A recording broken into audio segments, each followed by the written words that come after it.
नमस्कार।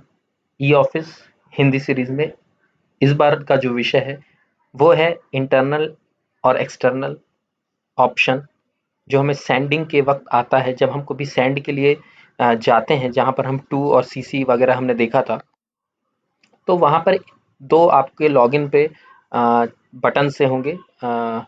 एग्जैक्टली इसको बोलेंगे रेडियो बटन। तो रेडियो बटन में आप इंटरनल और एक्सटर्नल में कोई चूज कर सकते हैं। तो वो हमें समझना होगा कि एक्चुअली वो क्या होता है। तो उससे पहले हमको उस विषय में जाने से पहले हमें समझना चाहिए कि ई ऑफिस का इंस्टांस क्या होता है। अगर हम ई ऑफिस का इंस्टांस समझ गए तो उसी से हमें क्लियर हो जाएगा कि इंटरनल और एक्सटर्नल क्या होता है। तो उसके लिए मैं आपको ब्राउजर में लेके चलूँ। अभी जैसे मेरे इस ब्राउजर में क्रोम में मैंने ये एक खोला हुआ है, गवर्नमेंट ऑफ आंध्र प्रदेश का eoffice.ap.gov.in। तो ये एक इंस्टेंस है, ठीक है। यानी ये जो यूआरएल होता है, यानी जो हमारा जो ब्राउजर पे हम लिखते हैं, उसको ही इंस्टेंस कहते हैं। तो eoffice.ap.gov.in में जितने लोग लॉगिन करते होंगे, उनमें जितने भी ऑफिशियल्स होंगे, वो सारे लोग ap.gov.in इंस्टेंस पे काम करती है, यानी वो उनके लिए ये एक इंस्टेंस है। सिमिलरली दूसरे ब्राउजर में जाऊं तो ये गवर्नमेंट ऑफ मध्य प्रदेश का है, यहाँ पे Mantralaya dot M P E office dot G O V dot in है। ये एक इंस्टेंस ये होगा, ठीक है।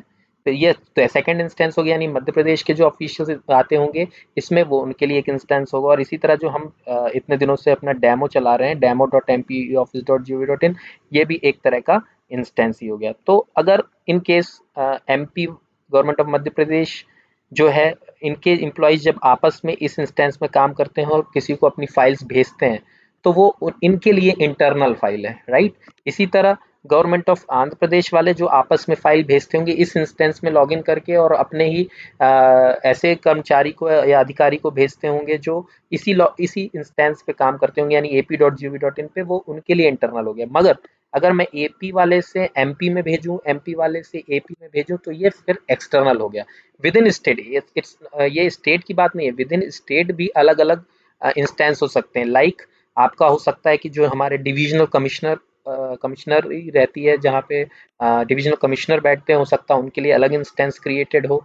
जितनी डिस्ट्रिक्ट्स होती हैं, वो डिस्ट्रिक्ट का अपना अपना अलग अलग इंस्टेंस क्रिएटेड हो। तो उस केस में भी अगर आपका सेंट्रल मतलब किसी स्टेट के हेडक्वार्टर से, जैसे मंत्रालय वाला देखा था, वहां से कोई डिस्ट्रिक्ट को कम्युनिकेशन होगा, कोई फाइल भेजी जाएगी, तो वो भी एक्सटर्नल इंस्टेंस ही कहलाता है, ठीक है। ये तो हो गई थोड़ी सी जो हमने थ्योरी बात करी। अब थोड़ा सा प्रैक्टिकल में आए तो मैं आपके ब्राउजर में ही, ये मैंने डायरेक्ट सेंड वाली स्क्रीन खोली हुई है डिप्टी कलेक्टर लॉगिन में। खैर यहाँ पर जब आप सेंड पे ऑप्शन जाते हैं, तो हमने हमेशा ये टू और इसके बारे में डिस्कस किया, पर ऊपर के ये ऑप्शंस आते रहते हैं आपके पास, ऑल रिपोर्टिंग ऑफिसर, सबऑर्डिनेट, ये वो। तो इसमें क्या रहता है, ये जो बटन्स हैं आपके, इसको रेडियो बटन में आप ये कर सकते हैं कि रिपोर्टिंग ऑफिसर जैसे ले लेंगे, तो जितने भी इस लॉगिन में, यानी deputy collector login, deputy collector साहब के लिए जितने भी उनके रिपोर्टिंग ऑफिसर होंगे, उनके लिए उनको सर्च कर लेगा। सर्च करके मतलब हमें शॉर्टेस्ट में जैसे, क्योंकि इसके डेटाबेस में तो बहुत सारे एम्प्लॉयज होंगे, किसी इंस्टेंस में बहुत सारे एम्प्लॉयज हो सकते हैं।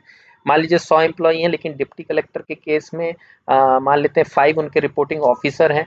तो वो फिर आप जब कुछ टाइपिंग करेंगे तो उन 5 लोगों में ही पहले सर्च करेगा, यानी उसको सर्च करने में आसानी होगी आपको, कम नंबर ऑफ एम्प्लॉयज। क्योंकि एक ही नाम से अगर आपने किसी का नाम टाइप किया है, तो वो उस नाम से कई लोग हो सकते हैं, तो वो उन रिपोर्टिंग ऑफिसर में ही वो नाम लेके आएगा, तो आपको थोड़ा आसान हो जाता है। इसी तरह सब ordinate, recent five, send back, ये तो इस तरह का एक ऑप्शन है जो आप समझते हैं। लेकिन मेरे इस डेमो में जो मैं दिखाना चाहता हूँ, वो ये इस लॉगिन में नहीं दिखा सकता, क्योंकि मेरे पास जो डेमो है उसमें वो ऑप्शन नहीं है। इसलिए मैं आपको दिखाता हूँ हेल्प डॉक्यूमेंट की मदद से, तो आपको क्लियर हो जाएगा। ये मैंने हेल्प डॉक्यूमेंट खोल लिया, देखिए ये वो सेंड वाली स्क्रीन है। तो अभी हम ये ऑल रिपोर्टिंग ऑफिसर वाला ही डिस्कशन कर रहे थे, मगर आपके लॉगिन में यहाँ पे एक इंटरनल और एक्सटर्नल ये वाला ऑप्शन भी दिखाई दे रहा होगा, ठीक है। तो इंटरनल और एक्सटर्नल, तो इसके बारे में बात करना था। तो मैंने आपको बता दिया है कि इंटरनल और एक्सटर्नल क्या होता है। इंटरनल मतलब हमारे इंस्टेंस में ही जो लोग रिसाइड करते हैं, जो हमारे ही इंस्टेंस में लॉगिन करके अपना ई फाइल से रिलेटेड, फाइल मैनेजमेंट सिस्टम से रिलेटेड काम करते हैं, वो लोग इंटरनल हैं, हमारे लिए इंटरनल हैं। यानी या तो हमारी सेक्शन के, हमारे डिपार्टमेंट के, या हमारे ही विभाग के लोग हैं। एक्सटर्नल में केस में ये क्या है कि वो हमारे इंस्टेंस के अलावा दूसरा कोई भी इंस्टेंस होगा, तो वो नेचुरली फिर एक्सटर्नल होगा। तो ये मुद्दा तो आपको क्लियर हो गया होगा। लेकिन अब आपको मैं बताऊं, ई ऑफिस में जितने भी हम अभी तक डिस्कशन कर रहे हैं, उन डिस्कशन में हमने बहुत सारी चीज़ें देखी थी, हमने पुल बैक देखा था, हमने लिंक्ड फाइल देखी थी। वो सारी चीज़ें जो आपकी है, वो सारी की सारी चीज़ें एक्सटर्नल सेंडिंग पे लागू नहीं होती है। इसका क्या मतलब है? जब हमने इंटरनल फाइल्स यानी जितने भी डेमो देखे थे उसमें जैसे हमने पुल बैक का ऑप्शन देखा था, हमने देखा था हम किसी फाइल के साथ किसी और फाइल को भी अटैच करके भेज देते थे। हमने देखा था कि हम कोई भी फाइल को लिंक करके भी भेज देते थे। ठीक है। और उसके अलावा मतलब इस तरह के हमने जो भी बहुत सारे सिनेरियो देखे थे वो सारे के सारे जो आपके हैं एक्सटर्नल फाइल के केस में लागू नहीं होता।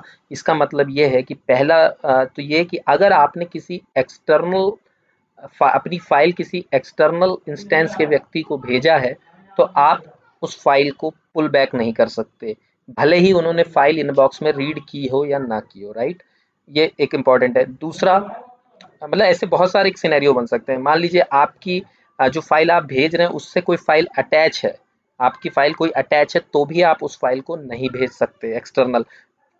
फिर मान लीजिए आपकी जो करंट फाइल है उसके साथ कोई फाइल लिंक्ड है तो भी आप उसको एक्सटर्नल किसी पर्सन को नहीं भेज सकते हैं।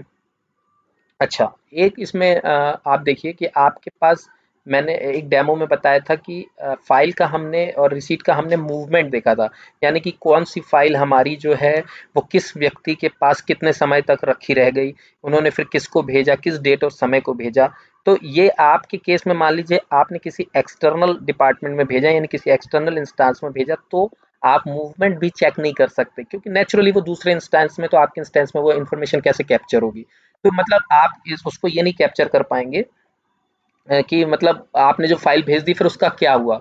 मतलब आपके पास लेटेस्ट यही है कि हमने इसको भेजा था फिर उन्होंने अपने डिपार्टमेंट में उसको क्या किया या अभी अपने पास ही रखा वो भी कैप्चर नहीं कर पाए। लेकिन मतलब इसमें कोई ऐसे इन 4-5 पॉइंट में इतना कोई घबराने की बात नहीं है। जनरली हम अपने इंस्टेंस में ही काम करते हैं और अगर हमने एक्सटर्नल भेज भी दिया है तो ठीक है भाई, हमने तो भेज दिया है, वहाँ पे क्या हो रहा है वो तो ख़ैर उनका पार्ट है। दूसरा ये भी है कि ई-ऑफ़िस में जब आप चूँकि मैं लाइव डेमो में दिखा नहीं पा रहा हूँ वो चीज़, तो अदरवाइज़ आपको दिख जाता कि जब इस तरह की कोई भी बात होगी, ऐसा नहीं है कि आपकी फ़ाइल लिंक्ड है, आपकी फ़ाइल अगर कोई फ़ाइल अटैच्ड है तो आपको आप भेजेंगे तो सडनली कुछ पता नहीं क्या हो जाएगा, ऐसे घबराने का नहीं है। उस प्रॉपर मैसेज आएगा कि भाई आपके इस पर्टिकुलर फ़ाइल में ये फ़ाइल लिंक है, इस कारण से आप एक्सटर्नली नहीं भेज सकते एक्सटर्नल इंस्टेंस को। ऐसा कुछ इंग्लिश में कुछ मैसेज आएगा, वो एग्ज़ैक्टली मेरे को पता नहीं है अभी। मतलब मैं दिखा नहीं सकता हूँ अभी। और अभी मैं देखता हूँ डॉक्यूमेंट में अगर होगा तो थोड़ा उसको पॉज़ करके देखता हूँ। इसी तरह अगर आपकी फ़ाइल कोई अटैच है या कोई लिंक्ड फ़ाइल है वो हो जाएगा। फिर मान लीजिए आप किसी को भेजते हैं तो आपका जो पुल अप का ऑप्शन आता है वो पुल अप का ऑप्शन आएगा ही नहीं, तो कोई प्रॉब्लम नहीं है। हमारी फ़ाइल सेंट आइटम में तो रहेगी, वो दिख जाएगी कि हाँ, हमने ये भेजी हुई है। ठीक है? और मूवमेंट तो नेचुरली आप नहीं देख सकते क्योंकि एक्सटर्नल इंस्टेंस का पार्ट है। तो मैं पॉज़ करके एक बार देखता हूँ क्या वो मैसेज का कोई अगर स्क्रीन होगा तो मैं उसको भी अभी दिखा देता हूँ। मैंने अभी डॉक्यूमेंट को सर्च किया है, वैसा ऑप्शन इसमें नहीं दिख रहा है। ख़ैर कोई ऐसी बहुत बड़ी बात नहीं, वो आपको एक पॉपअप में जो जनरली हमें मैसेज आते थे उसी तरह फॉर्मेट में एक मैसेज आ जाएगा कि आप इस फ़ाइल को क्यों नहीं भेज सकते, फिर आप उसको रिज़ॉल्व करके अपना काम कर सकते हैं। जाने से इसको ख़त्म करने से पहले एक 2 इम्पोर्टेंट और पॉइंट हैं कि आपने जो फ़ाइल आपके इंस्टेंस में क्रिएट किया है उसका एक फ़ाइल नंबर जनरेट हुआ होगा, राइट? नेचुरली क्रिएट हुआ है। आप जब उसको एक्सटर्नल इंस्टेंस में भेजते हैं तो वो फाइल नंबर हमेशा वही रहेगा, यूनिक रहेगा, वो चेंज नहीं होता। तो ये ज़रूरी भी है क्योंकि अगर फाइल नंबर ही चेंज हो जाएगा तब तो बहुत बड़ा इशू क्रिएट हो जाएगा। आप कैसे उसको ट्रैक कर पाएंगे, कभी उसको सर्च कैसे कर पाएंगे। लेकिन कई आपके कंप्यूटर नंबर, चूंकि कंप्यूटर नंबर भी असाइन होता है, वो कंप्यूटर नंबर आपके एक्सटर्नल इंस्टेंस में जाकर चेंज हो सकता है। नेचुरल बात है क्योंकि आपके इंस्टेंस में जो कंप्यूटर नंबर है वो वहाँ के दूसरे इंस्टेंस के कंप्यूटर नंबर भी सेम हो सकता है, तो वो चेंज हो जाए। और वैसे भी कंप्यूटर नंबर अभी हमने इतने डेमो देखे, हम जनरली उसको बहुत इंपॉर्टेंस नहीं देते हैं। तो मुझे आशा है कि इंटरनल एक्सटर्नल का ये जो इशू था ये आपको मतलब ये कॉन्सेप्ट आपको क्लियर हो गया होगा। इसी आशा के साथ मैं इस वीडियो को यहीं पे विराम देता हूँ। बहुत बहुत धन्यवाद।